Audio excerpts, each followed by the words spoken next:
SBN News 24 Madhya Pradesh Chhattisgarh.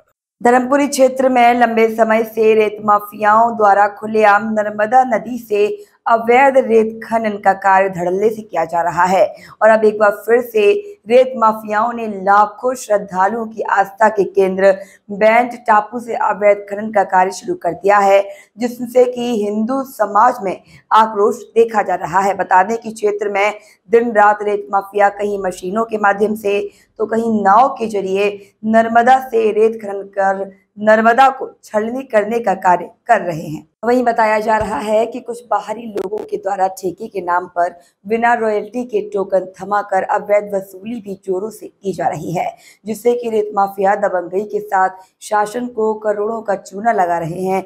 वह रेत खनन करने वालों में ना कोई कार्रवाई का डर है और ना ही NGT की रोक का असर है। वो बेखौफ खुलेआम क्षेत्र के निम्बोला, भोगांव, गुलाटी, नागेश्वर, खुजावा, हथनावर सहित अन्य स्थानों से रेत खनन किया जा रहा है।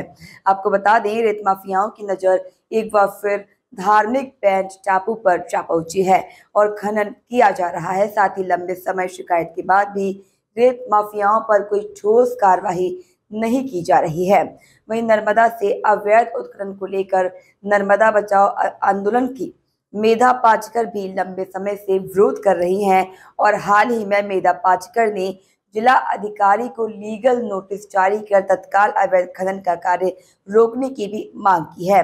वहीं धर्मपुरी के स्थानीय जनप्रतिनिधि समाज सेवियों द्वारा भी प्रशासनिक अधिकारियों को सूचना देकर बैंड टापू से खनन बंद करवाने और खनन करने वालों पर ठोस कार्रवाई की बात कही है। बता दें, आम आदमी पार्टी के दिलीप जाट ने रेत माफियाओं को भाजपा समर्थक बताते हुए भाजपा पर निशाना साधा है।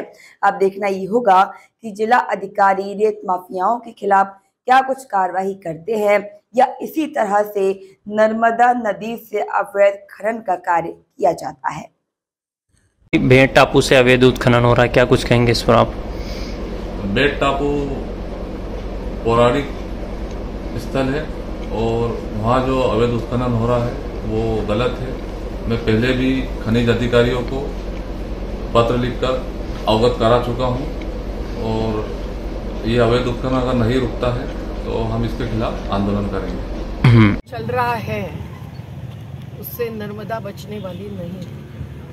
कुछ सालों में नर्मदा यमुना के जैसे खत्म होने जा रही है और इसका एक मुख्य कारण है अवैध रेत खनन। जो गौण खनिज है उसके ऊपर बहुत सारे सुप्रीम कोर्ट के आदेश है, NGT के आदेश है 2012-2013 के, और सरदार सरोवर क्षेत्र के लिए बड़वानी, धार, अलीपुर खरगोन जिले के लिए कलेक्टर और SP जिसमें प्रतिवादी है वो केस हमने उच्च न्यायालय का आदेश है। सरदार सरोवर के अर्जित भूमि कोई का दोहन नहीं चल सकता है, न होटल बन सकता है। वो उसी उद्देश्य के लिए अर्जित की गई है और 30/5/2017 का आदेश है NG भोपाल का। चेक पोस्ट कैसे लगानी है, स्टाफ कैसे बढ़ाना है, कैसे रोकना है, कैसे जब्त करने हैं, ये सब लिखा हुआ होते हुए भी पूरा शासन और प्रशासन जानबूझकर सो रहा है, ऐसा हमारा अनुभव है। और इसीलिए जब जब हम पकड़ने जाते हैं भाग जाते हैं, जिनको मालूम होता है कि ये अवैध है। और ऐसी स्थिति में आज हमने सुप्रीम कोर्ट के एडवोकेट के द्वारा लीगल नोटिस सबको तामील की है। वो हर जिले के कलेक्टर, SP, मिनरल ऑफिसर, खनिज अधिकारी जिले के और कार्यपालन यंत्री NVDA के नाम पर ये अर्जित भूमि है। सार्वजनिक संपदा जिनके हाथ में सौंपी गई है वो उस संपदा की बर्बादी को क्या देख नहीं सकते हैं? रेत जब निकलती है तो भूजल चक्र खत्म होकर नदी खत्म होती है, जैसे नदी खत्म होती है, जैसे TB ग्रस्त या कैंसर ग्रस्त व्यक्ति होता है वैसे आज इसलिए बड़वानी पानी के लिए तड़प रही है, वसाहटों में पानी नहीं आ रहा है। ये कितनी शर्मिंदा करने वाली बात है।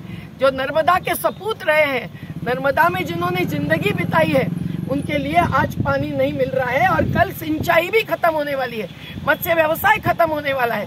तो आज ही ये जागरूक करना जरूरी है।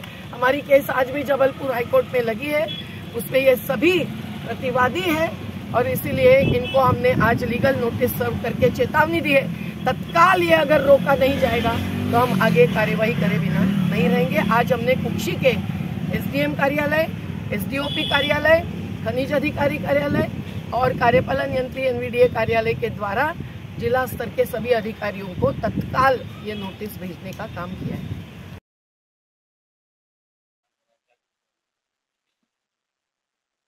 वैसे तो रेत का उत्खनन कभी बंद हुआ ही नहीं हमारे क्षेत्र में। कभी वैलिड तरीके से हुआ, कभी अनवैलिड तरीके से हुआ, लेकिन जो बेड संस्थान से जो बेड का नुकसान जो हो रहा है रेत निकालने से, वो हास्यास्पद है। मैंने कई बार प्रयास करे कि बेड से रेत नहीं निकले।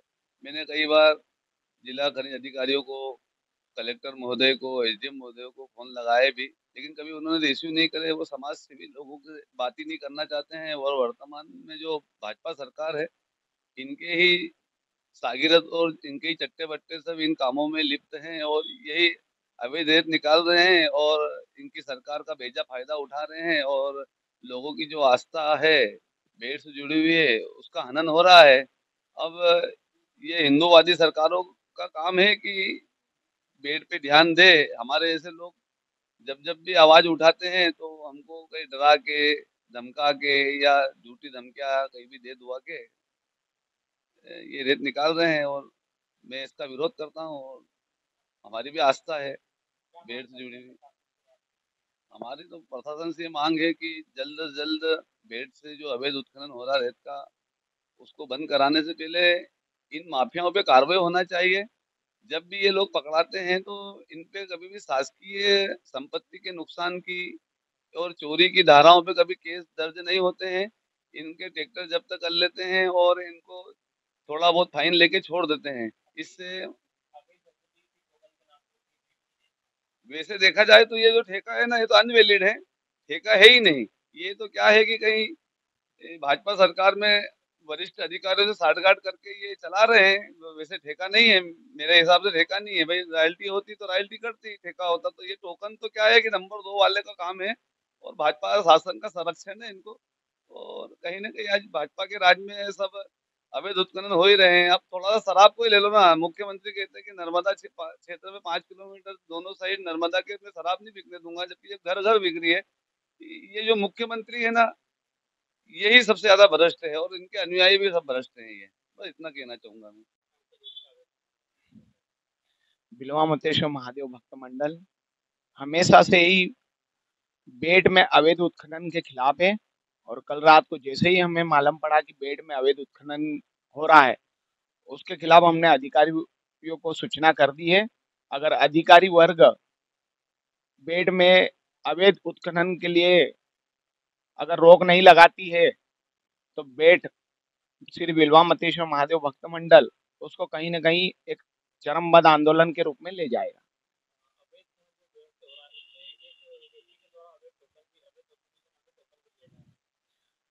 इस प्रकार की जानकारी तो आई है, बाकी अभी सिर्फ हमको जो बेड संस्थान में अवैध उत्खनन हो रहा है उसको रोकना है, क्योंकि वो बेड लाखों लोगों की आस्था का केंद्र है।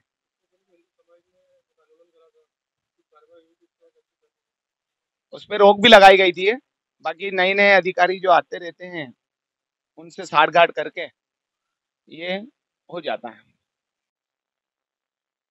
पिछले 3-4 वर्षों से नर्मदा से भी और बेड संस्थान से भी रेत का अवैध उत्खनन हो रहा है। इस संबंध में नगर के हिंदू समाज ने, भारतीय जनता पार्टी ने भी बार बार शासन प्रशासन को अवगत कराया है, कई बार ज्ञापन भी दिया है, लेकिन उसके बावजूद भी आज भी रेत का अवैध उत्खनन हो रहा है, जो कि निश्चित रूप से चिंता का विषय है और निंदनीय भी है। शासन प्रशासन से मांग है कि जनता की आक्रोश पैदा न हो उसके पहले अवैध उत्खनन पर और अवैध उत्खनन करने वालों पर सख्त कार्रवाई करे, अन्यथा निश्चित रूप से जनता की परीक्षा न लें। निश्चित रूप से धर्मपुरी की और आसपास की हिंदू जनता का स्थानीय बेड संस्थान पर बड़ी आस्था है और निश्चित रूप से किसी रोज ये विद्रोह के रूप में उठेगा। शासन प्रशासन को इस पर अंकुश लगाना चाहिए।